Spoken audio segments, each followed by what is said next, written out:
അയ്യപ്പസ്വാമി എൻ്റെ ആശ്രയമേ, അയ്യപ്പസ്വാമി എൻ്റെ ആശ്രയമേ. യേശുവേ സ്തോത്രം, യേശുവേ നന്ദി. എൻ്റെ പേര് റോസമ്മ. ഞാൻ ആലപ്പുഴയിൽ താമസിക്കുന്നു. കഴിഞ്ഞ ഡിസംബറിൽ എൻ്റെ മോൾക്ക് പെട്ടെന്നൊരു വയറുവേദന ഉണ്ടായി. അടുത്തുള്ളൊരു ക്ലിനിക്കിൽ കൊണ്ടുവന്നപ്പോൾ ഡോക്ടർ പറഞ്ഞ് യൂറിനറി ഇൻഫെക്ഷനാണ്, അതിനുള്ള മരുന്ന് തന്ന് വിട്ടു.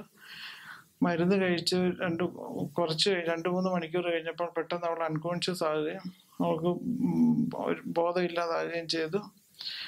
ഉടനെ ഇവിടെ അടുത്തുള്ളൊരു ഹോസ്പിറ്റലിൽ കൊണ്ടുപോയി അവിടെ അഡ്മിറ്റ് ചെയ്ത് രാവിലെ ആയിട്ട് വ്യത്യാസമൊന്നും ഉണ്ടാകാഞ്ഞപ്പോൾ ഡോക്ടർ പറഞ്ഞു നല്ലൊരു ന്യൂറോളജിസ്റ്റിനെ കാണിക്കണമെന്ന് പറഞ്ഞ് ഉടനെ അവളെ എറണാകുളത്ത് മെഡിക്കൽ ട്രസ്റ്റിൽ കൊണ്ടുപോയി. അവിടെ ചെന്ന് കഴിഞ്ഞപ്പോൾ അവിടെ പ്രഷറൊക്കെ വളരെ ലോ ആകുകയും അവിടെ അവസ്ഥ മോശമാണെന്ന് പറഞ്ഞ് ഞാൻ പ്രശാന്തച്ചനെ വിളിച്ച് പ്രാർത്ഥനാ സഹായം ചോദിക്കുകയും ഇവിടെ വന്ന് സാക്ഷ്യം പറയാമെന്ന് നേരുകയും ചെയ്തു. പിറ്റേ ദിവസമായപ്പോൾ എൻ്റെ മകൾക്ക് നല്ല വ്യത്യാസം ഉണ്ടായി. 10 ദിവസം കൊണ്ട് അവളുടെ അസുഖമെല്ലാം ഭേദപ്പെട്ട് വീട്ടിൽ വരികയും ചെയ്തു. യേശുവേ സ്തോത്രം, യേശുവേ നന്ദി.